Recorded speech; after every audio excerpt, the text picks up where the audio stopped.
Good morning, everyone. I was getting ready to play our intro, our professional intro, and realized I don't have the professional intro loaded. So I had the microphone muted because I was getting ready to come in with our professional intro. And I got ready to hit play and I'm like, that's not the intro. That's not going to work. So let me give you a non-professional intro. Welcome, everyone, to the Theology Central podcast, where we attempt to make theology central. It is Friday, August the 6th, 2021. It is currently 11:43 a.m. Central Time, and I'm coming to you live from the studios of the Theology Central podcast, which is actually the empty sanctuary of Victory Baptist Church, located right here in Ovalo, Texas. Thank you so much for tuning in. If you are listening to this broadcast live and you're using the Spreaker app, feel free to jump into the chat, offer your thoughts, your perspective, because we're going to be talking about something extremely controversial, and everyone seems to have an opinion. So feel free to make your voice heard right here live. Just go into the chat and I will definitely try to respond to it if I can. We have a lot to talk about. This is kind of a developing story. This information, I just started getting notifications about 15, 20 minutes ago. And then I tried to go to the website to get the actual information, but the website is obviously down. So I had to kind of find a back door to get the audio files that I needed. So I have the audio files. I think I have everything. We have a lot to talk about, all right? If you have been paying any attention, I've done 2 broadcasts. By no means were they done in a very professional way. I made a lot of mistakes and just mispronouncing names and that kind of thing because I was really trying my best to get the information out as fast as I could, and I should have just taken a few extra minutes to just go, okay. Actually, I don't even know if I would have realized it because the names are pretty easy. I don't know why I was saying the names incorrectly, but I made some mistakes. We've talked about those mistakes. I'm not going to go back through all of that. But if you've been paying any attention, there's been lots of controversy surrounding Voddie Baucham. Now, I'm probably going to call him Voddie Baucham about 9,000 times, but Voddie Baucham and his book, Fault-Lines. All right, his best-selling book, Fault-Lines, which is a book dealing with critical race theory. So you have Voddie Baucham, okay, you have an evangelical pastor who writes a book on critical race theory, and then allegations started coming out that the book contained, and I'll just say this, misquotes, quotes falsely attributed to people who did not say these things, and plagiarism. There were basically 3 accusations made that the book basically misquoted people, and then the book basically had false quotations falsely attributed to someone. In other words, these people never said these words, and hey, the book is saying that the person said these things, and they did not say these things. And then there were accusations of plagiarism. Now, once people started putting forth these accusations, looking at the evidence, people got very upset and people got very mad because basically this is the way the argument went. Well, Voddie is a solid guy, so he didn't do anything wrong. You're just nitpicking. And the only reason you're bringing up these allegations is because you support critical race theory. And I want to make it very clear that is such a illogical way to try to defend something. All right. Let's say that people absolutely love critical race theory, and they are making the allegations against Voddie Baucham. That's irrelevant if they love critical race theory. Yes, that may go to their motive and why they are attacking. The issue is, are the allegations true? Are the allegations accurate? Is there a problem here? Does the book Fault-Lines contain misquotes, falsely attributed quotes to people who didn't say things, and plagiarism? If any of those things are true, then it just needs to be admitted. It needs to be corrected. It needs to be fixed. Maybe apologies need to be issued. It's very straightforward. But no. It's like, again, this just leads to my never-ending frustration with the American church and their fight against critical race theory.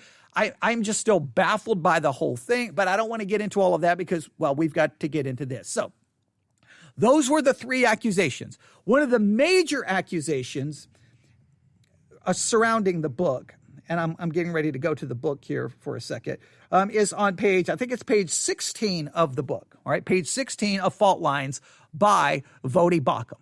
All right. And on this page, we read it, the whole page is basically a block quote. Okay. And it begins this way. According to Richard Delgado. Now, Richard Delgado is considered one of the fathers, creators of critical race theory. He's now like 81 years of age. He wrote a book called Critical Race Theory. All right. Critical Race Theory by Richard Delgado. All right. Now, according to Voddie Baucham, this is the seminal work on critical race theory. In other words, if you want to know what critical race theory really is, you need to read the book Critical Race Theory by Richard Delgado. All right? So this is the book.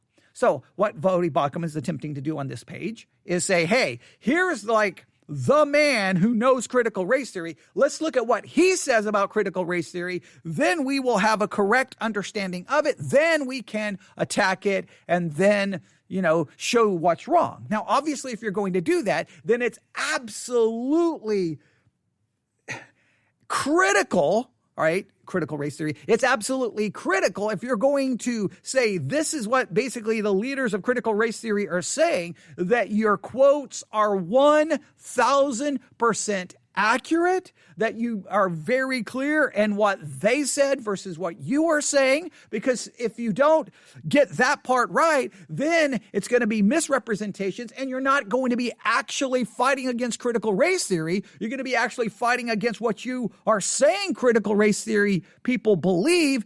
And if it's not accurate, you're creating a straw man. So you've got to make sure you're 1,000% accurate. Hey, here's what the leaders of critical race theory are saying.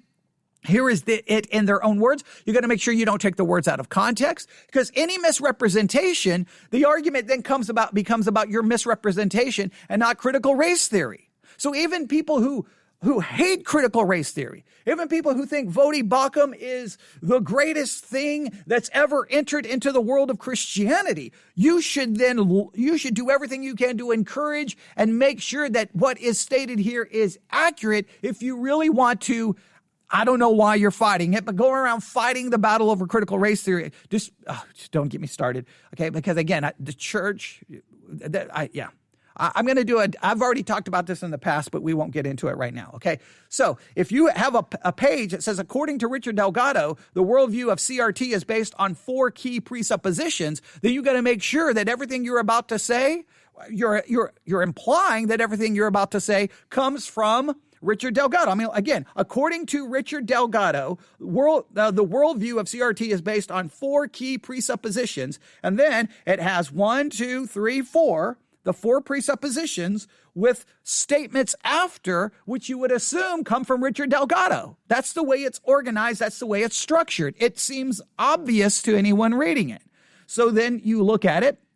And racism is normal, convergence theory, anti-liberalism, knowledge is socially constructed, all right? And then it has these supposed quotes. Now, what's weird is some of the things, so you have like racism is normal is the first presupposition. Then you have what you would assume is a quote from Richard Delgado. Well, is racism is normal? Is that a quote from Richard Delgado? Then you have the usual way society does business, the common everyday experience of most people of color in this country. So now it's saying racism is normal and it's the usual way society does business. Supposedly that all comes from Richard Delgado. That's what it looks like. The problem is the part right after racism, none of that is in quotations. There's no quotation. So is that Richard Delgado or not? Well, it starts with saying, according to Richard Delgado. So already this is just problematic and just looking at it and how it reads. Now, so people, obviously very critical of the book, started doing a little research, and guess what they found? That phrase, racism is normal, that doesn't come from Richard Delgado. Convergence theory, that doesn't come from Richard Delgado. Anti-liberalism, that doesn't come from Richard Delgado. Knowledge is solely socially constructed, does not come from Richard Delgado, at least from the book that's listed here in the footnotes, which is Richard Delgado Critical Race Theory. Or it doesn't come from the sections. So already there's some things missing. Then, this is the big one. It says this. This means, and I want you to listen to this carefully. This comes from the book Fault-Lines by Voddie Baucham. This means whites are incapable of righteous actions on race and only undo racism when it benefits them, when their interests converge with the interest of people of color. Okay, now, that is one of the big quotes that's created all the controversy, because that supposedly, it appears, comes from Delgado. The only problem is it doesn't come from Delgado, and Delgado has responded going, I've never said anything like that. I don't believe that. He points to a number of white people that he would say did righteous acts and righteous deeds. So Richard Delgado doesn't even believe that. But it appears from the way this is structured that it is. So page 16 it's just a mess. Now, Voddie Baucham's publisher trying to say, well, we use the Chicago style of citation. Others are like, no, that's not even the Chicago style of citation. That does not explain anything. So the publisher did not help Voddie in any way, shape, or form. And so the controversy continued. Now, again, people who are on Voddie's side is, you just love critical race theory. You just need to stop. Critical race theory is bad. Even if the quotes are all wrong, critical race theory is bad. Well, critical race theory may be bad, but you still have to represent it in a fair and accurate way. So it's been fighting back and forth, back and forth, back and forth. Well, today, Voddie Baucham has responded. Voddie Baucham has responded. And we are going to listen to that response. This comes to us from Founders Ministry at founders.org. The name of their podcast is the Sword and the Trowel, I think is what it's called. Give me a second. The page is down. So I can't actually get to the actual podcast page. Let me see. I think it's the Sword and the Trowel. TR. Yeah, which is I think is a book that comes from Spurgeon. Yeah, here it is. The Sword and the Trowel, Founders Ministries podcast. Now, the page has been down. I don't know what's going on, but I started searching and I found the podcast on another site, and I downloaded it from there. Now, we're going to work through this and we're going to analyze this. So I am taking this podcast and I'm using this for fair use to analyze commentary, criticism, and that's how I'm doing this. So I believe this is fair use. I'm probably not going to try to do the whole thing. I'll probably try to stop at some point, then you can go listen to the rest. But I want us to work through this. So make sure we get this. 3 accusations: misquotes, quotations falsely accredited to people who did not say those things, and plagiarism. The plagiarism is one that's a little iffy.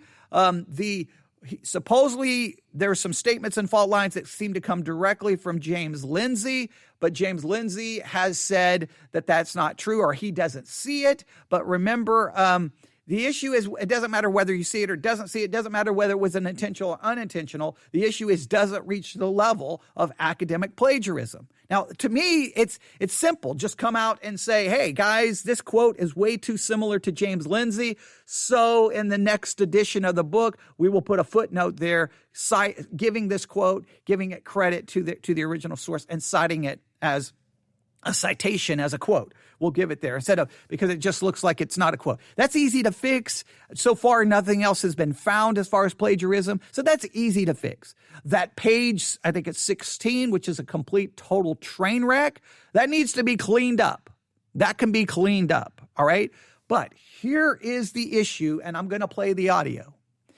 Whatever Voddie Baucham is going to say in his rebuttal, he has to explain this, because this comes from a sermon that Voddie Baucham preached, where he gives that famous quote that white people are incapable of, righteous acts. That famous quote, he is going to, in this sermon, directly put it in the mouth of Richard Delgado. He's going to say, these are Delgado's words. Now, he's got to explain why he did that. All right. Now, you could argue that in, page 16 of fault lines, it's just sloppy. It's just, it's just sloppy. They need to fix it. Okay.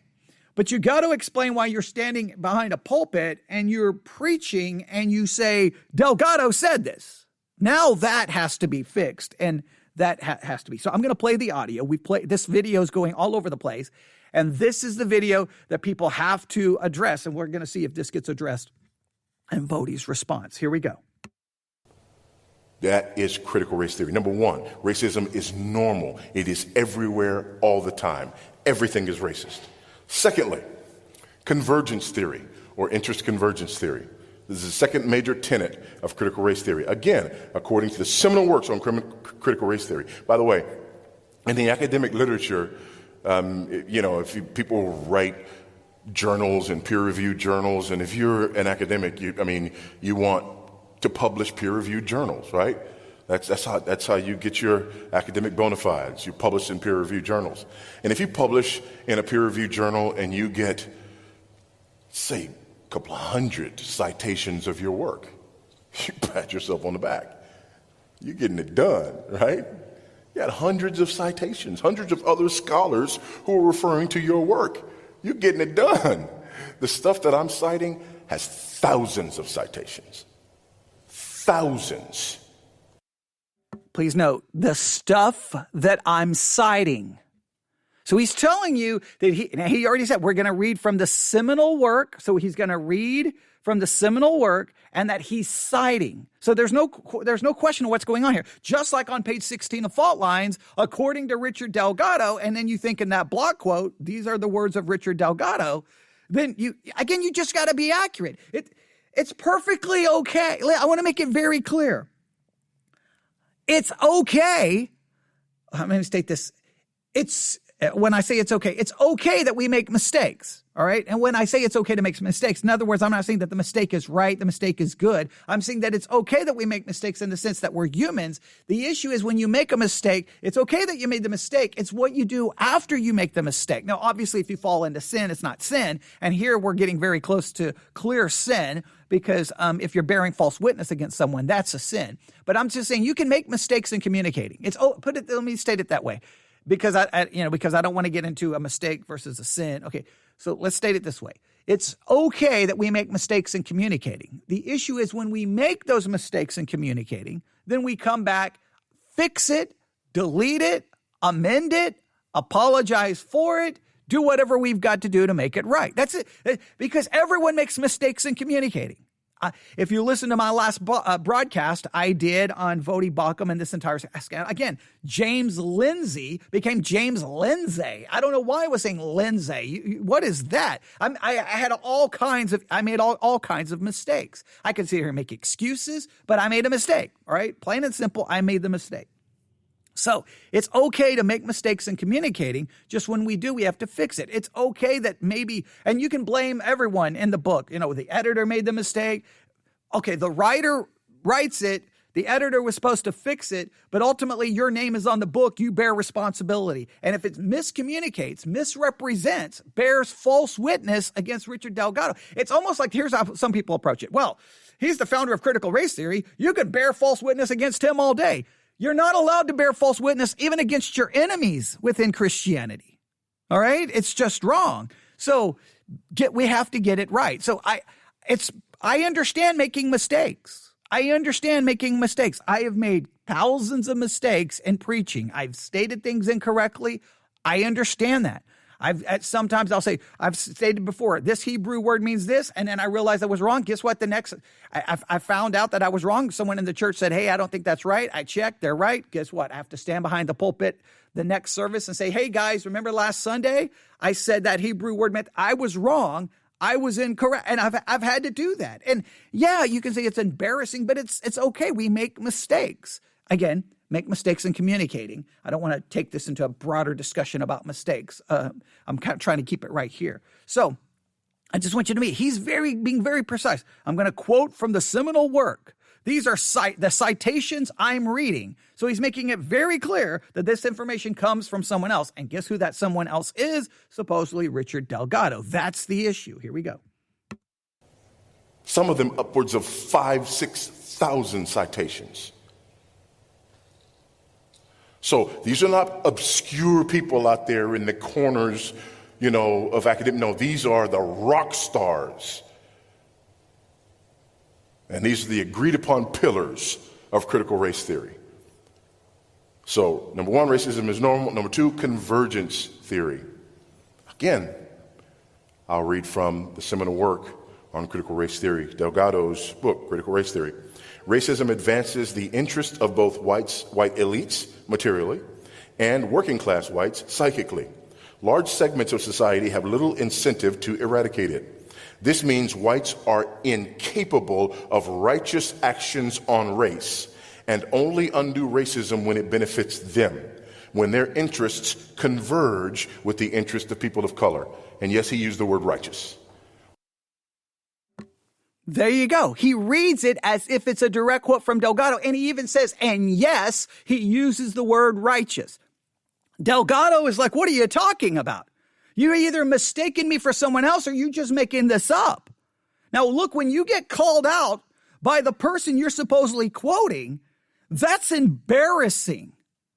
And it's clearly embarrassing for a Christian author because you are supposed to be speaking truth. This is not even an issue about critical race theory now. It's about bearing false witness and truth. So guess what? When you get called out for it, you know what you need to do? You need to say, hey, guys, listen. Hey, to Richard Delgado, I apologize. And explain where you got the quote from, who the quote is originally from, what's the source of the original quote. And then apologize to Richard Delgado. Try to contact him. He's 81 years of age. Try to contact him. I'm pretty sure he's at home. Try to find him. Get your publisher to contact him and say, hey, I am so very sorry that I misrepresented your view. I'm going to correct it in the upcoming books. I'm going to put out a statement and fix it. The publisher should release a statement and just fix it. You say it's not that serious a thing. It is. You just told everyone that Richard Delgado believes whites are incapable of doing anything righteous. And Richard Delgado has responded saying it's not true. So this is a big deal. Now, again, you've got the Fault-Lines book, which gives that quote clearly seemingly to me saying that it's Richard Delgado. Other people saying, well, no, you're just misunderstanding how block quotes work. No, I'm pretty sure I understand how block quotes work. That's what it looks like. So what is Voddie going to do? Well, he's responded, and we're going to listen to the response starting right now. Here we go.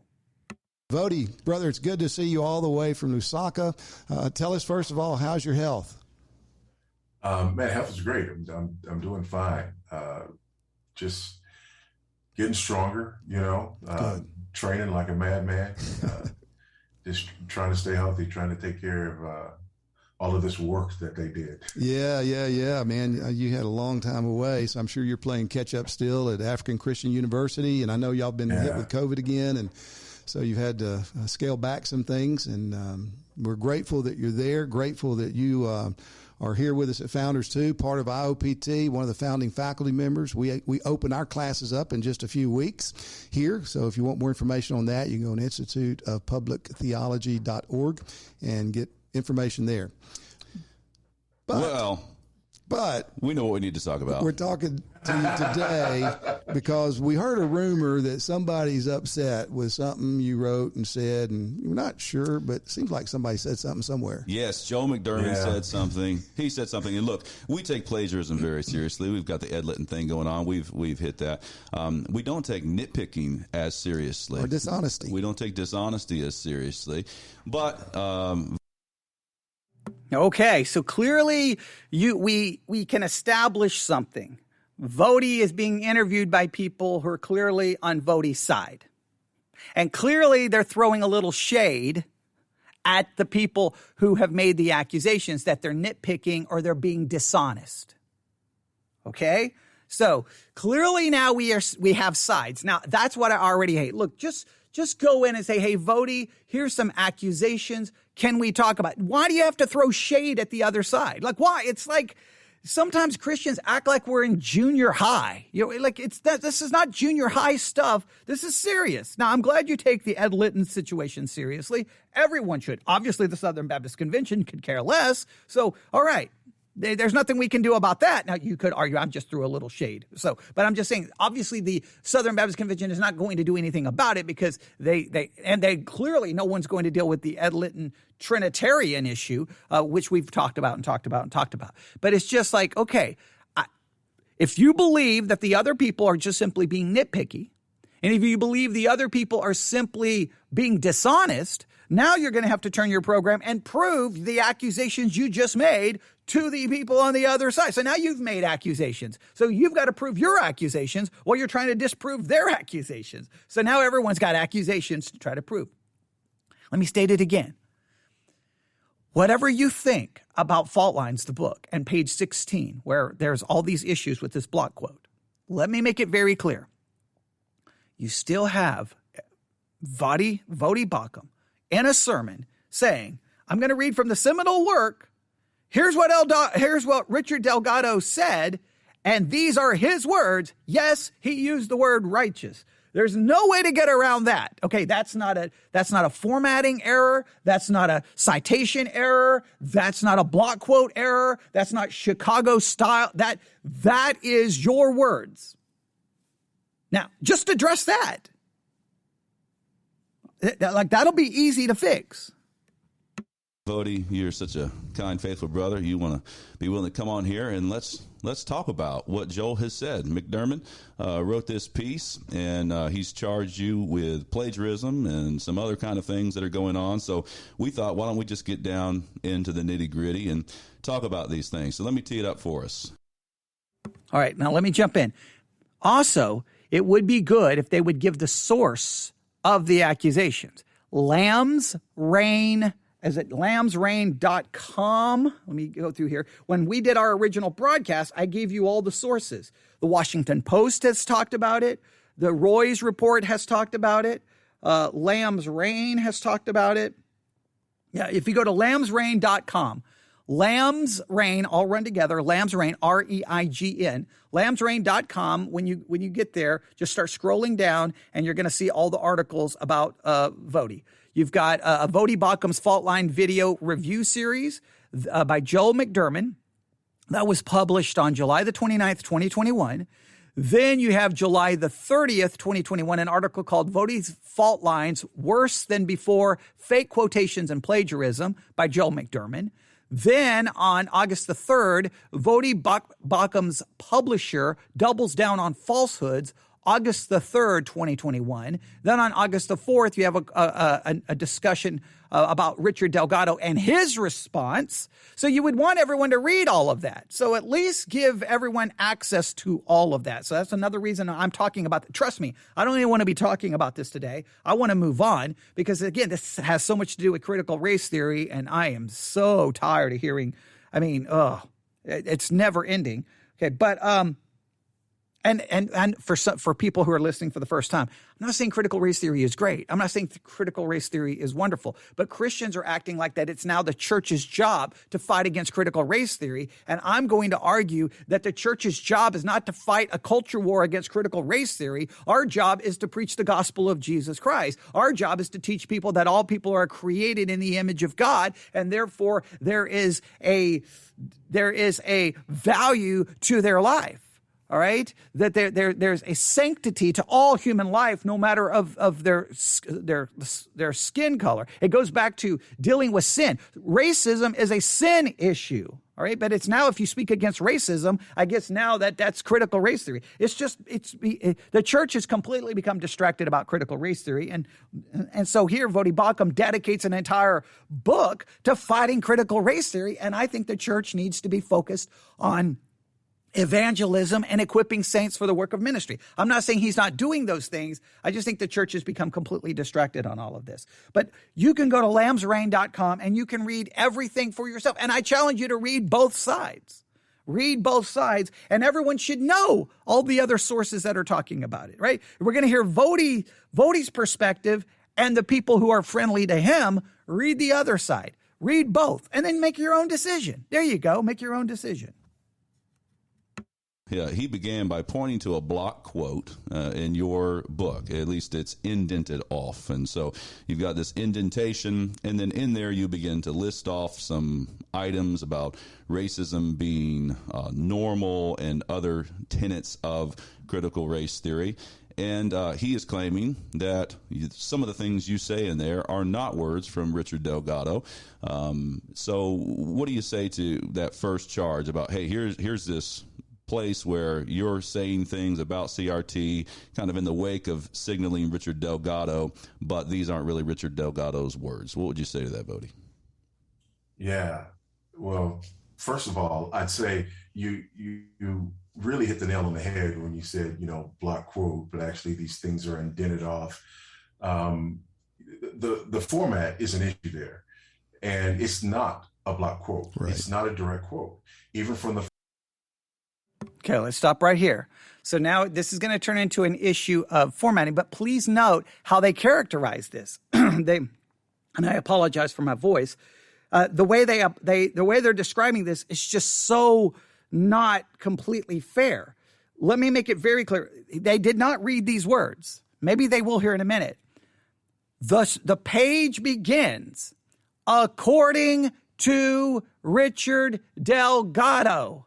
The worldview of CRT is based on 4 key presuppositions. Then you have 4 parts giving the 4 presuppositions with what appears after. Maybe it's a quote, maybe it's not a quote. Remember, this supposedly comes from Richard Delgado. So which part is from Richard Delgado and which part isn't? They're claiming it's not a block quote. Others are saying it is a block quote. Okay, you can argue all day. I just know when I'm reading this, I think that what I'm getting ready to read comes from Richard Delgado. And then at the very bottom of that page, it says Richard Delgado, Critical Race Theory. All right, and it has the number 13. Or right from the very beginning, it says, according to Richard Delgado, the worldview of CRT is based on 4 key propositions. It says racism is normal. Then it has a quote. Then at the end of that, it has the number 13, which takes me to the footnote, which would be Richard Delgado, Critical Race Theory. Then the next part has a number 14, which would take me to, 14 would come from Richard Delgado. Then it has a 15, which comes from Richard Delgado. So over and over, there's these footnotes that seem to take it back to Richard Delgado. So is it Richard Delgado or is it not Richard Delgado? So I'm so tired of the argument over, well, it's formatted this way. Can we just acknowledge that whatever the format issue is, it's clearly confusing and misleading? First words, I'm giving an outline. I'm using Delgado's outline as an outline that I'm giving to the reader. And the first thing is that's part of the front matter of the book. The idea was, hey, when people get into the book, we immediately start off with some assumptions. So the editor said, what if we put something, before that? Or what if we... Please note, he says he's using Richard Delgado's outline. Now, he just said he's using Richard Delgado's outline. So is that saying that this whole section is Richard Delgado's outline? I mean, this should just be, I don't understand why we were going into this. It's just simple. Look, it would take 5 seconds. Look, guys, hey, look, the page is clearly confusing. Clearly, it's a little misleading. Clearly, it needs to be fixed. Clearly, it needs to be fixed. I don't know why you can't just acknowledge that. It's okay. Look, I've stated things and then people will email me and go, you said this. And I'll be like, wait, what? Did I say that? Sometimes I have to go back and go, well, I don't think I said it that way. But you know what? Clearly, I could see how people got confused. I made a mistake. Let me clarify. So it's like, so this is Richard Delgado's outline. Of course, they yet to read the first part of the page. According to Richard Delgado. Just, can we at least add that to this discussion? Look, if you're going to talk about the formatting, can you please tell the listeners how the page actually begins? Can we do that? Extended the introduction. And I had the bright idea of doing this thought line, getting fancy with the spices. And so what I'm trying to do is I'm trying to give people a view from 35,000 feet. A view of what I'm going to be talking about, a view of the arguments that I'm going to be making, and a view of the ideologies that I'm going to be dealing with. That section of it is indented, it is blocked off, but it's not a block quote. That's obvious from the first words that it's not a block quote because I'm giving a heading that's not Delgado's heading. I'm using Delgado's order and organization and structure, but I'm not directly quoting Delgado. Another thing that sort of indicates that it's not a block quote is. Now he's saying the heading indicates it's not Delgado. But let me read it again. According to Richard Delgado, the worldview of CRT is based on 4 key presuppositions. It is indented. It is blocked off. Whether it's a block quote or not a block quote, I'll let people more qualified on that to tell me if it is or isn't. All right. I would be, I'm going to have to go back. I know different people who are far more qualified in this to see what they think. Ultimately, I don't care. I don't care if it's a block quote. I don't care if it's not a block quote. I don't care.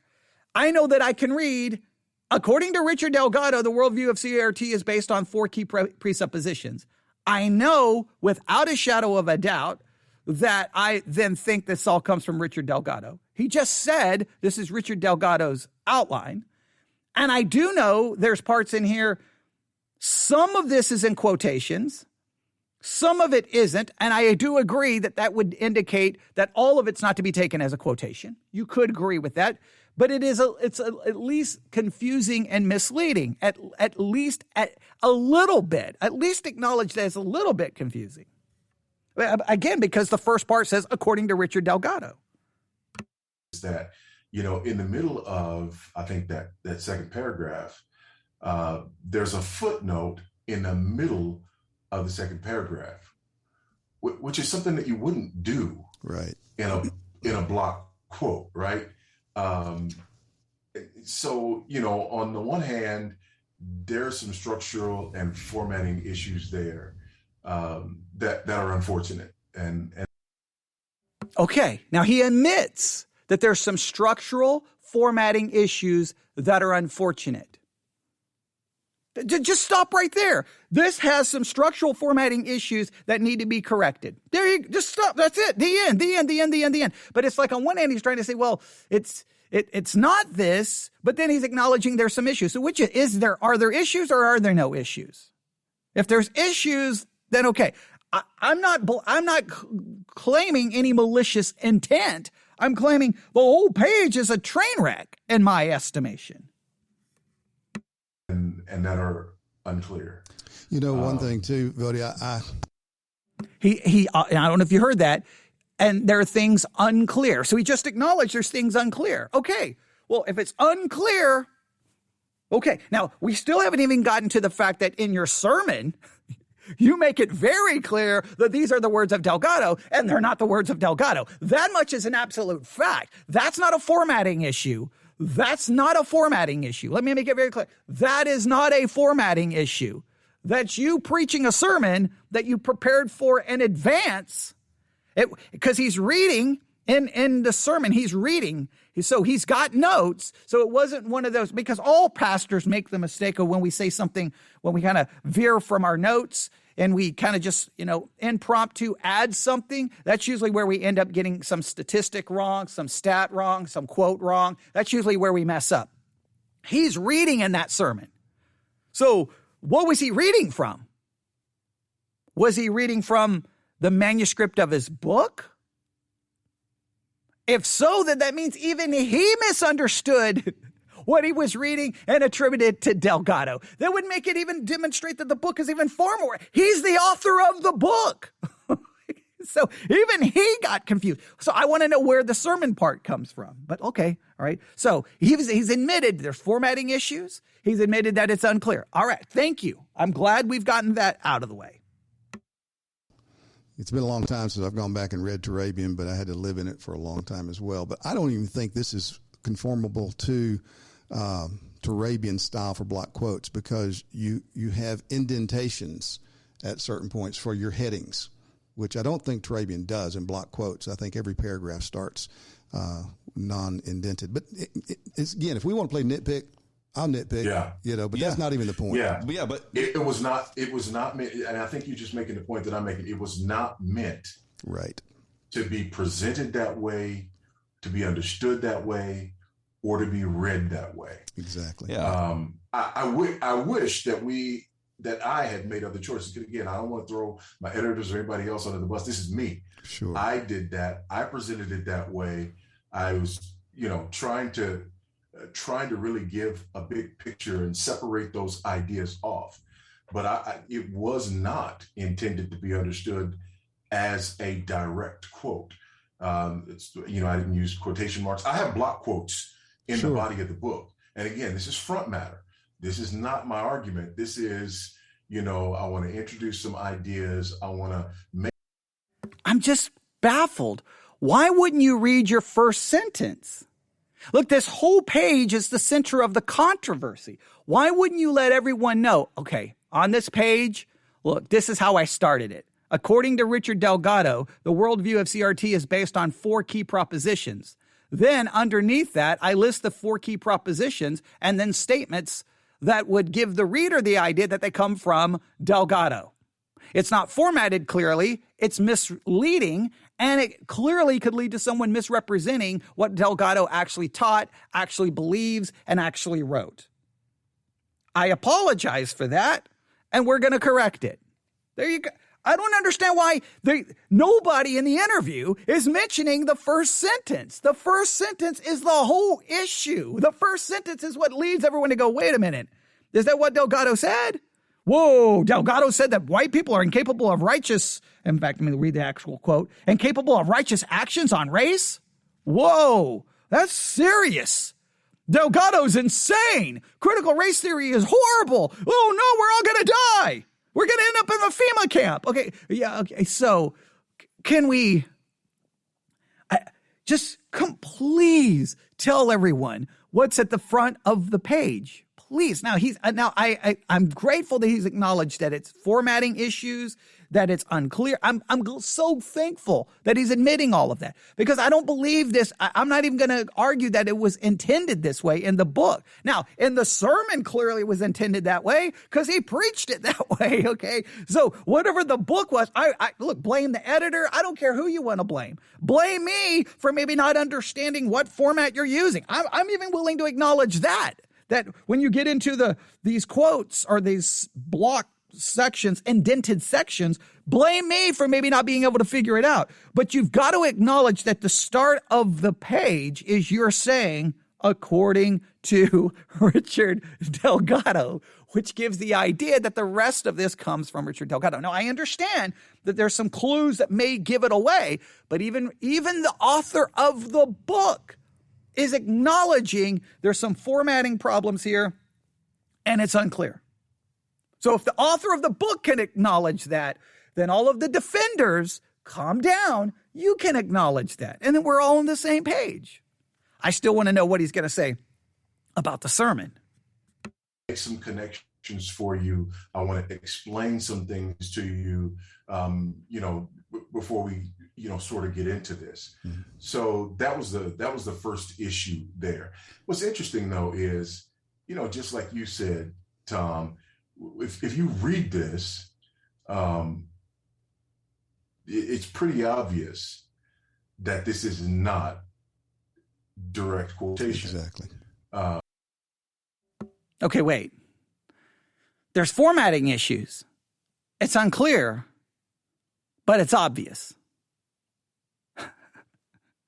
Could you please read the first sentence of the page? I don't know how obvious or how clear it is. I don't know. Maybe based off, put it this way. Your job as the author is to do everything in your power to be as clear as you can be to prevent misunderstanding, misrepresentation, and from a Christian perspective, ensuring that you do not bear false witness. That is your responsibility. So is it obvious or not obvious? He starts off by seeming to acknowledge problems, and now he's saying it's obvious. I don't, which is it? It's pretty obvious that this is not direct quotation. Right. Especially with there being footnotes in the middle of what's blocked off. It's a very poor block quote. Well, you also have this problem of in McDermott when he's quoted you here. He's kind of pasted part of your book, and he's highlighted certain sections, and he's saying that, well, you're misrepresenting him here. I mean, that's the general nature of what he's trying to say. He actually has a section where he says, to be redundantly clear, these red sections are not in Richard Delgado's words. Nowhere in the book Voddie cites do these words appear.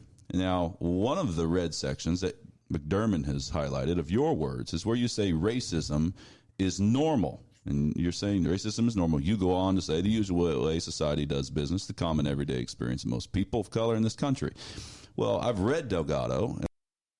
Well, wait a minute. He just said that Voddie goes on to say the usual way society does business, the common everyday experience of most people of color in this country. He's saying that those are Voddie's words, but right after that is the number 13, which the footnote attributes that to Richard Delgado critical race theory. So the usual way society does business, the common everyday experience of most people of color in this country, is that Voddie's words or is that Delgado's words? If none of that is Delgado's words, then literally, so the first sentence is, according to Richard Delgado, the worldview of CRT is based on 4 key presuppositions. Then it says racism is normal, the usual way society does business, the common everyday experience of most people of color in this country. He just said that those are all Voddie's words. Are those Delgado's words or Voddie's words? And if none of those are Delgado's words, then why do you have a number 13 there? And then tells me that I can find that in Richard Delgado's book, The Critical Race Theory, the Kindle edition. So now, I don't know if anyone can understand this page.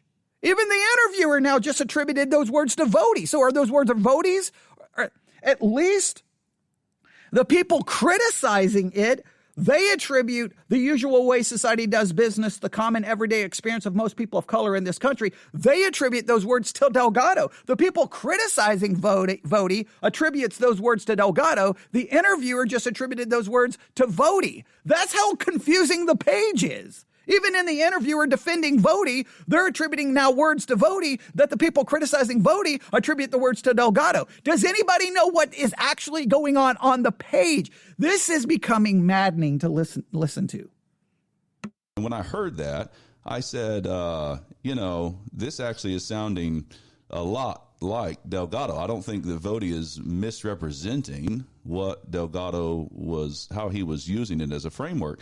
And so I went back to look at Delgado. You actually footnote the end of the sentence I just read. You footnote this very page in Delgado, and Delgado is explaining the tenets of critical race theory. And he says, first, that racism is ordinary. Okay, so in yours, you say racism is normal. He says racism is ordinary. And you have McDermott trying to hold that up, highlighting your word normal in red and saying, well, Delgado's never said that. Okay, well, no, he said racism is ordinary. And then he goes on, Delgado, to say the usual way society does business, the common everyday experience of most people of color in this country. I'm saying Voddie is not misrepresenting. Okay, now he's attributing it back to Delgado. Okay, so if that is here's the issue. If the usual way of society does business, the common everyday experience of most people, if that is Delgado's words, which now a minute ago he said you said, referring to Voddie, now he's saying Delgado wrote those words. Well, then why is that not in quotes? If the usual way society does business, the common everyday experience of most people of color in this country, if those are Delgado's words, why are they not in quotations? Why? The next indented section is in quotations. So if those were words of Delgado, why? So where does the quote begin and where does the quote stop? See, I don't know. The more they try to explain this, the more they just demonstrate how messed up this whole page is. So that is actually a quote from Delgado, which the people criticizing Voddie acknowledges those are the words that come from Delgado. But the book does not place it in quotations. And then the next indented section places words in quotations. So which part is where are the quotations and where's not the quotations? How are you supposed to know? Because supposedly not all of this is to be considered a quote, even though you begin the section with, according to Richard Delgado. Then the very first part, racism is normal. Okay, well, if that's not a quote from Delgado, which supposedly Voddie is saying racism is normal. Then he has a section that says the usual way society does business, the common everyday experience of most people of color in this country. Supposedly that comes from Delgado, but it's not in quotations. So racism is normal, not a quote. The next part is a quote, no quotations used anywhere. But hey, this is obvious. This is obvious. Wait a minute. You already said that it was problems and unclear. Can we just acknowledge this thing is a broken mess? It looks like something I would write. Because if I wrote it, it would be a train wreck of, forget a train wreck, it would be a nuclear explosion of mistakes because I am garbage at writing things correctly. Garbage. No way. I have enough trouble speaking correctly. So it's okay. Just say you messed up. It's okay. At the end of my last live broadcast, I had to say, I messed up. It's okay to say that. Or not the last one I did on this whole controversy. Oh man, we're almost at an hour. Let's continue. Presenting what Delgado actually he uses wrote. the word normal elsewhere when he's talking about this same point as well. But again, the idea here is that. All right, so he's saying that Delgado used the word normal elsewhere. Well, then why wouldn't you give a footnote? Why wouldn't you then place that in quotes and give the footnote where El Delgado said racism is normal? Problem solved. Hey, on page 62 of Delgado's seminal work on critical race theory, he says racism is normal. See page 62. He goes on to say in another section of the book that the usual way society does business, the common everyday experience of most people of color in this country, and even that quote is completely ripped out of context. I don't even know what the words that come before it are not. Or I don't even know where the words are found. I'd have to go. So, I mean, even that you're ripping words completely out of their context. So does Delgado's book say racism is normal, the usual way society does business? Clearly it doesn't. So it uses the words the usual way society does business, the common everyday experience of most people of color in this country, but I don't know what comes before that. Clearly it's not the words racism is normal. Is it the words racism is ordinary? Now, if it says racism is ordinary, the usual way society does business, why wouldn't you put all of that in quotations and make it all a quote from Delgado? The whole thing, I don't get it. It doesn't make any sense. And this is the problem. Why go through getting lost in all of the trees trying to resolve this? Just acknowledge, man, the whole thing is a train wreck now that I look at it. And I'm going to talk to the publisher and get it fixed. Why are you going so far out of your way to tell us that it's problematic, it's unclear, however, it's obvious? All within a 9-minute section? He's said all of the two different contradictory things. I'm not quoting Delgado directly. I'm using Delgado's framework. There are a number of people who give, various versions of this, same framework. And whether you're talking about ordinary or normal, you'll see that in various frameworks. He says he's not quoting Delgado. He just said he's not quoting Delgado directly. But the interviewer just said that he went to Delgado's book and found the usual way society does business, the common everyday experience of most people of color in this country. Well, if those are the exact words from Delgado's book, how can you say you're not quoting him directly? You're quoting him directly. I can't keep up with the flip-flops on this. I'm not quoting him directly, but I have a direct quote of his right there on page 16 of my book. That's not in quotations.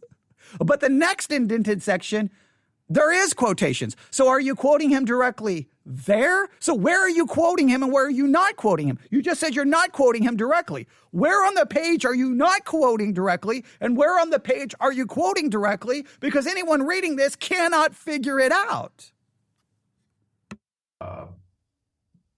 But it's not a direct quote of Delgado. That's true. Let's talk. It's not a direct quote. The person just said he went to the book and found those very words. So racism is normal, not a direct quote. Got you. All right.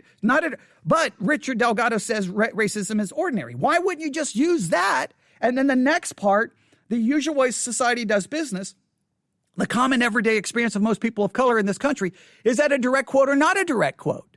You have it footnoted as being from Delgado, but it's not a direct quote. Well, if it's not a direct quote and you're not quoting him, but you took it from Delgado's book and it's not a quote, and you're not attributing it to Delgado and it comes from the book, you plagiarized.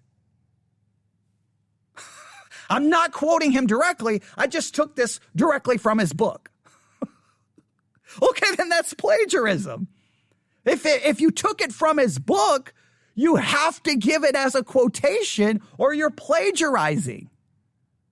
So is it a direct quote or not a direct quote? I still don't know. So we're in so first of all, they've ignored the first sentence. They still haven't told the readers that it says, according to Richard Delgado. The first indented section is racism is normal.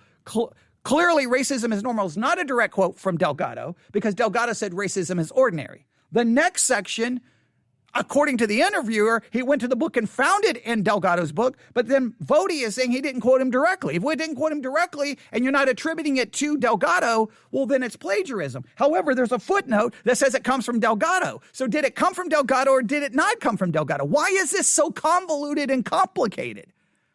I think if you turn this in at an English class in most public schools, you're going to get a failing grade for this.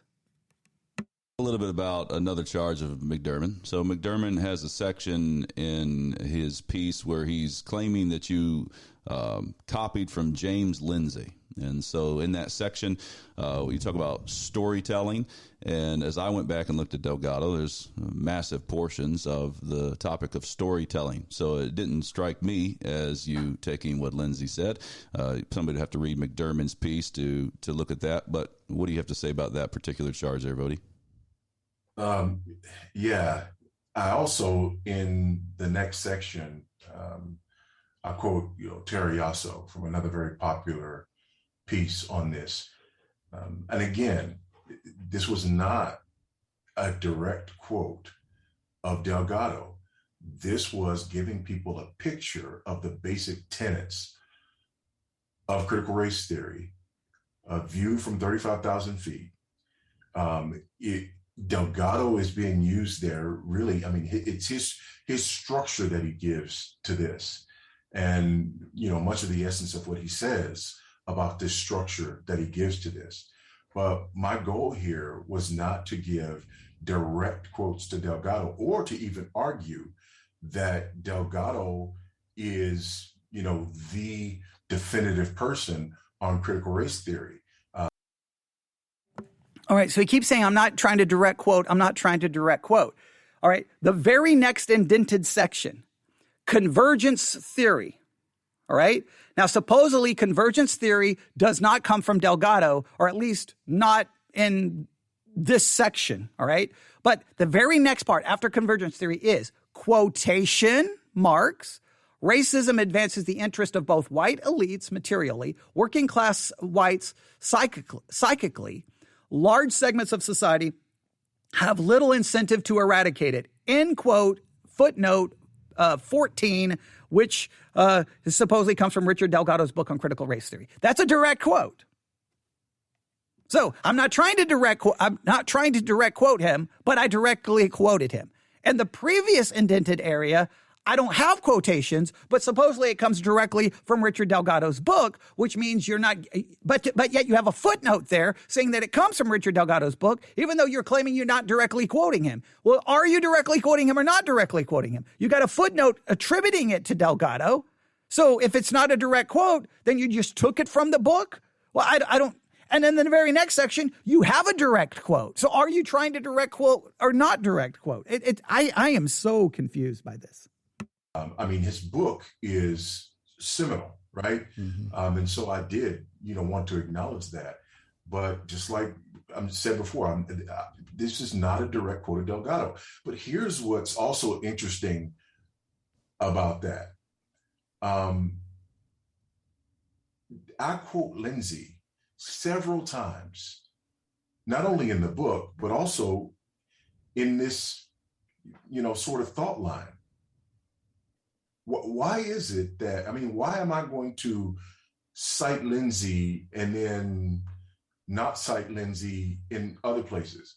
I have no qualms about the fact that I worked with Lindsay. I have no qualms about the fact that, James and I became friends. James and I have had many discussions about these issues. What am I hiding from? Why am I hiding? That's number one. The other issue is, I don't think anyone's accusing you of hiding. The issue is, if you took a quote from Lindsay and you did not quote it or cite it, then you took it and and if you didn't quote it or cite it, then you're making it sound like it's yours, unless you say James Lindsay said this. If you did not say James Lindsay said it and you took something from him, that's plagiarism. So did you take it? Did you not take it?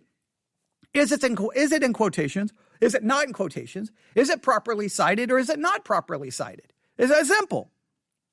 Well, I took it from Lindsay. I didn't think anything about it. I didn't give proper citation. I'm going to fix it. I didn't need to quote. I didn't need to put citation because it's not a direct quote. I borrowed from his idea, but it's my words. Okay, just explain that. I have yet to see one accusation. Hey, Voddie Baucham, he's hiding his affiliation with James Lindsay. I have not seen that accusation. I've not seen that accusation. That if you read the literature, these things are ubiquitous in the literature.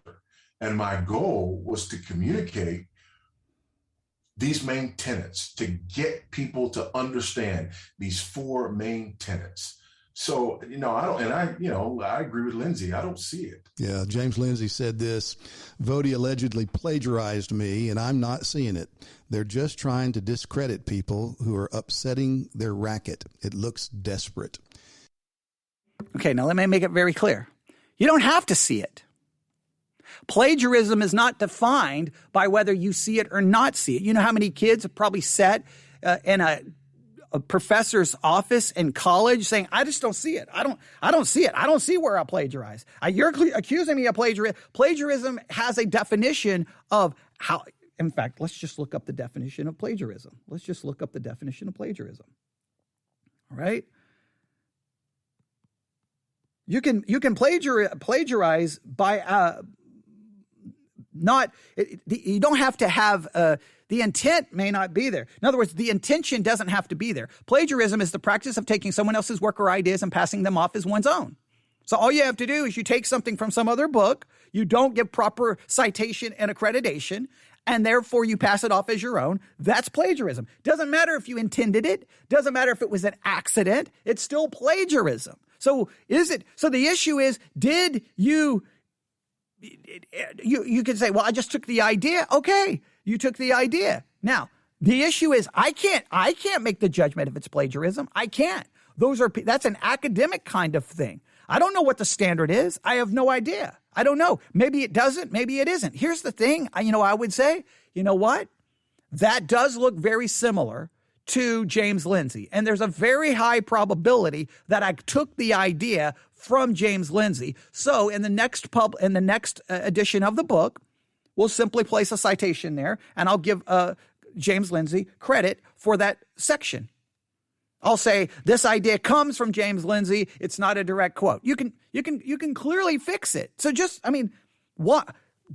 say, okay, thank you for pointing that out. We want to be above board. We want to be ethical. It is very similar to what James Lindsay said.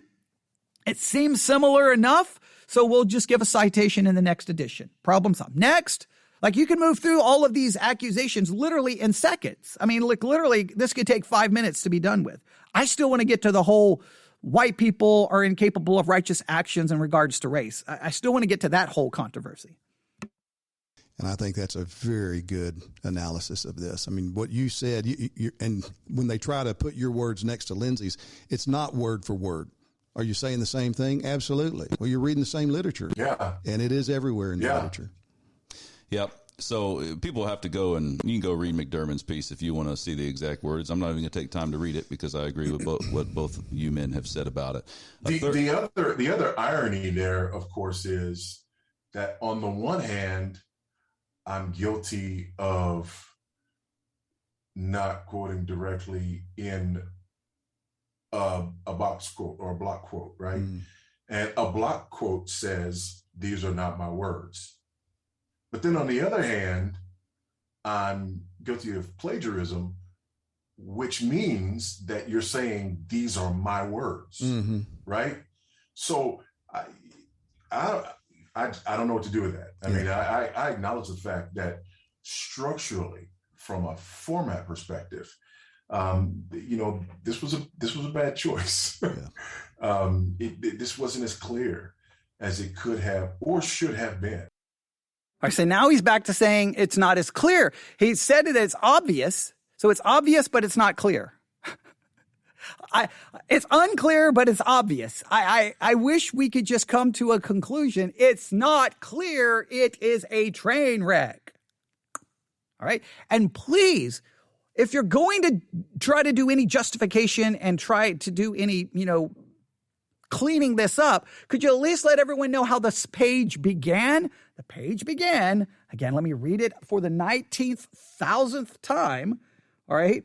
The page begins. Let me see here. I got to find the article. Okay. Find the page of the book. According to Richard Delgado, and then the whole thing. He still hasn't addressed, though, the big one. That's what I want to hear. I still want to hear him address the sermon that we listened to, the part of the sermon that we listened to where he said, I'm going to quote from the seminal work. Okay, right? White people are incapable of righteous acts according to dealing with race. And yes, he used, speaking of Delgado, the word righteous. And Delgado's like, what are you talking about? They yet have said, they've not even spoken by the fact that Delgado has responded to any of this. So they've not given us the full quote from the page. They've yet to acknowledge that Delgado has even responded.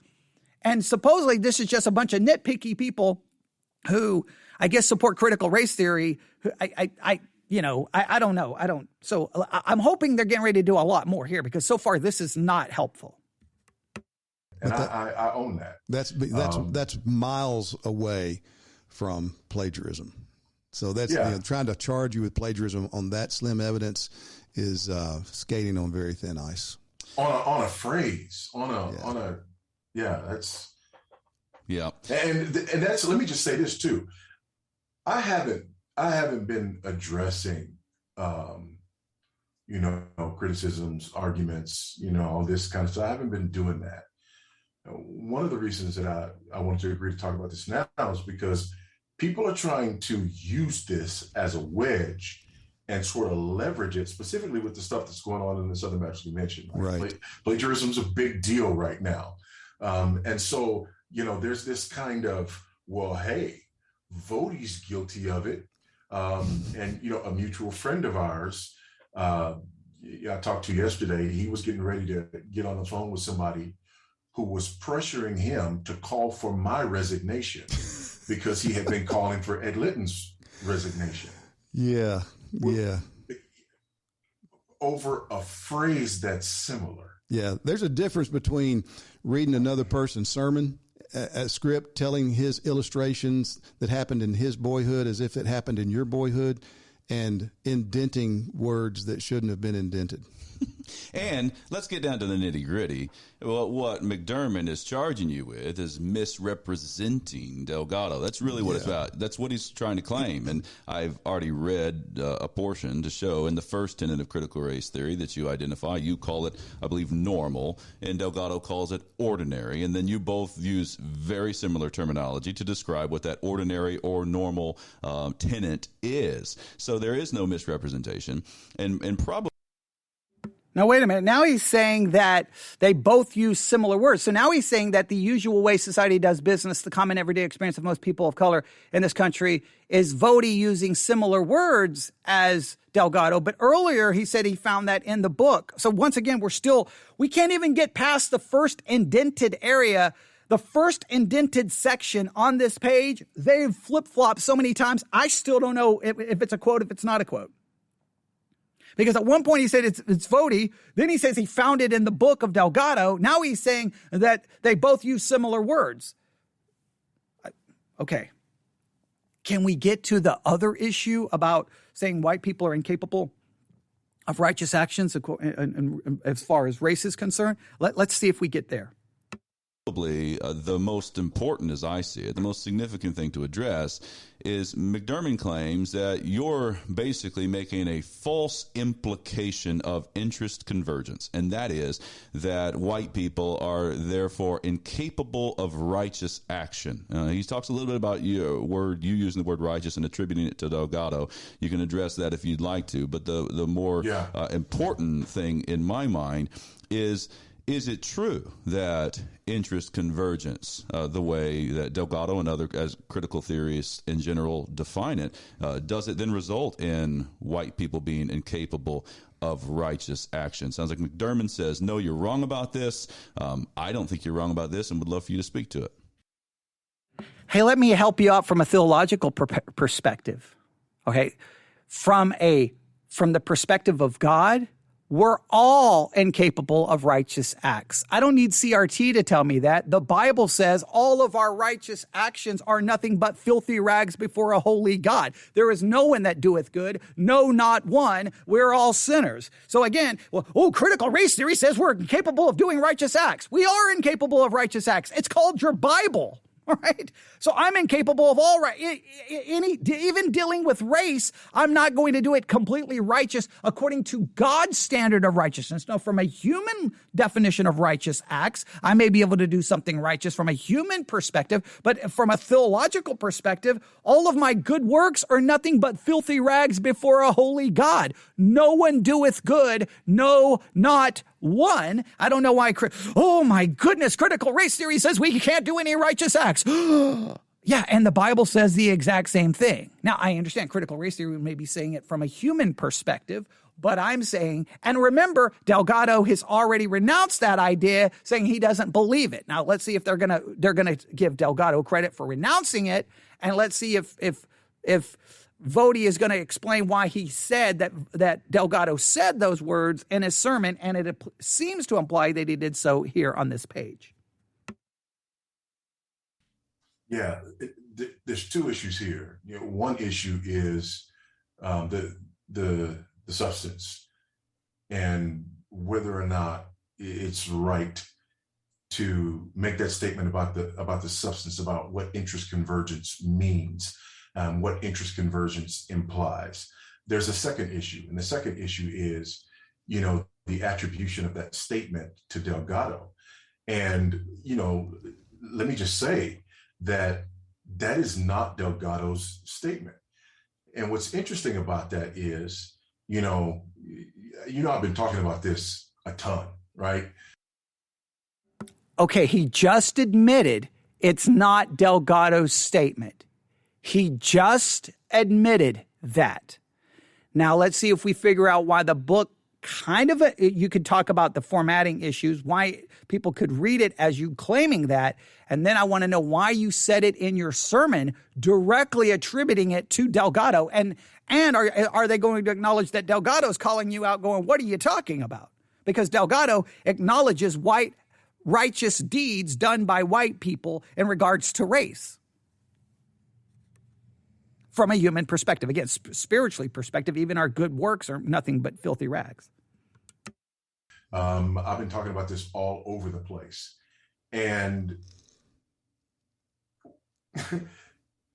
unfortunately, what I have done is I have read that statement the way it is in the book without making a clear distinction between where that footnote is and where I'm making a clarification. And I've done that. I don't know how many times I've done that, but I've done that. And man, I regret doing that because number one, as you see in the book, I put the footnote there and then I give an explanation, right? And it's clear that that's what I'm doing. Let's, set aside the fact that it's in the block. We've already dealt with that. It would have been much clearer if it wasn't in the block. And not only does that lack of clarity, show up in terms of, what people are reading, but it's also showed up in terms of me reading that same thing. I've read that as though that was and it wasn't. That's my comment on. So now, remember, he said it's obvious. Remember earlier he said it was obvious? Now he's acknowledging that even he read this. So clearly in the sermon, he was reading this. So if he was reading this, he read it the wrong way, and he's the author of the book. But it's supposed to be obvious to me, not the author of the book, that that's not Delgado? So at no point did he catch on to the fact that he was reading his book incorrectly during sermons. He's even acknowledged he doesn't even know how many times he's done this, accusing Delgado of saying something that Delgado not only did he not say, he doesn't even believe. So where did you get it from? I want to know that. If that's not Delgado, that's you. Well, what are you basing that on? Give me the source for where you got this idea that white people are incapable of righteous acts according to dealing with race. Show me where you got it. Where's the book you got this from? Where's the page that you got this from? Who's the CRT proponent that you got this from? Now, I've had a lot of people say, well, I've seen this in other CRT books. Well, just show me where you got it. Is that where Voddie got it from? But you said it from the pulpit. You said it from the pulpit. All right. Now, I admire the fact that you're admitting it's a mistake. But if he said, I read this exact same thing, well, then that means it's not obvious and it's not clear. So we shouldn't be an hour into this. We should already be done in 5 minutes. The whole page is a train wreck. It's a mess. It's such a train wreck that I read it attributing something to Delgado that's absolutely not true. I apologize to Delgado. I'm going to contact him, and the publisher is going to fix this page as soon as we can. We're going to go ahead and change it on the Kindle versions because this thing is a train wreck, and we're going to fix it, and I apologize. I should have done better. The end. Interview over. Interest convergence. And so, Voddie, when you do, that's just that's a mistake. I mean, when you read it as if that's just a mistake. Yes. Okay. Let me just pause here. I want you to finish your thought, but we got a teaching moment here. Okay. There's a difference between what we just heard from you saying this was wrong. It was a mistake. I misread this as my as Delgado's words. They were my words. There's a difference between that, owning it, and saying, well, if anybody was offended by what I did, I'm sorry. I just want to apologize to anybody that might have been offended by what I did. All right? Well, can we just go to school on here? I apologize to Richard Delgado. I do. Yeah. And he's been gracious in his response to this. And I really appreciate that. I don't know him, but I really appreciate how gracious he's been in this. And I believe even saying that, I must have been mistaken or I must have not, whatever.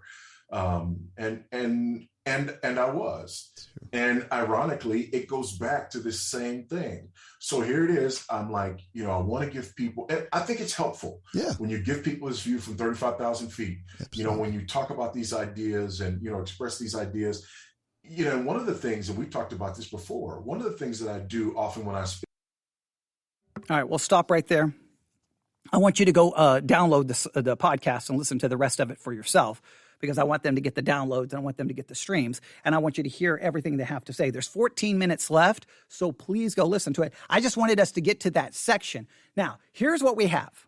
We have Voddie Baucham acknowledging that there's format problems, that it's unclear, and that it's so unclear that he misread it multiple times. At the same time, he has claimed that it's obvious. Okay. I don't know how that it's obvious and it should be clear. So it's unclear, but it should be clear. It's problems, but it's obvious.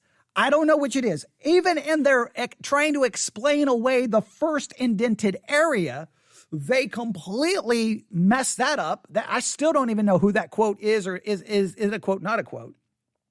They completely conveniently left out that the page begins, according to Richard Delgado. I don't know why they did not. They made a reference to how the block begins. They made a reference to that section, but nobody read it. Why wouldn't you read that? Because that literally shows you it's confusing. If it's confusing enough that the author himself reads it as if those are the words of Delgado, that tells you all you need to know. This is a train wreck. I don't know if plagiarism occurred or didn't occur. There is similarity between what James Lindsay said and what Voddie wrote. He doesn't attribute it to Lindsay. Should he? Shouldn't he? You can argue that all day. I don't even care about that argument. This is misleading. That's a fact. This is unclear. That's a fact. It needs to be fixed. That's a fact. Am I saying that he did it on purpose? I'm not saying he did it on purpose. He did it in a sermon? That's wrong. And so at least in his preaching, we can say he misrepresented Delgado, maybe not intentionally, and unintentionally he bore false witness. That is wrong. Preachers have done that thousands of different ways. People have misrepresented all kinds of things from the pulpit. I've probably done it. We've all done it. Whenever we find out that we've misrepresented and bore false witness, we have to confess it and repent of it and move on. I'm not saying Voddie should be fired, removed. Nothing like that should happen, but it needs to be fixed. And here's the key. I want to make it very clear. When it comes to CRT, what everyone needs to do is if you're going to speak about it, make sure you know what you're talking about. Make sure you've actually done due diligence. And when you're going to say this is what CRT teaches, you have correct citation, correct understanding, correct context, that you represent the view fairly. I'm just baffled that Christians would be like, CRT. And again, I wish Voddie still doesn't tell us where that quote comes from. He still doesn't tell us where the idea that CRT teaches that whites are incapable of righteous acts according to dealing with race, or in fact, let me give you the direct quote: whites are incapable of righteous actions on race and only undo racism when it benefits them, when their interests converge with the interests of people of color. All right, at least tell us where the book you got that from. All right. And then we can say that book on CRT says that. But I guarantee you, first of all, this is very important. I can guarantee you this, that in the world of critical race theory, there is probably varying views and perspectives. I don't know if you can paint it with one paintbrush, because you can't do that with any. You can't say all Christians think this way. You can't say all Catholics think this way, because there's always variations. So first of all, we have to acknowledge that. But I just want to make it very clear. I'm baffled that Christians would be upset with a book saying all people are incapable of righteous actions, because our Bible says people are incapable of righteous actions as from a theological perspective, from the perspective of God. All of my good works are nothing but filthy rags before a holy God. No one doeth good, no, not one. That's not from CRT. That's from right here. So if a CRT person comes to me and says, you know what?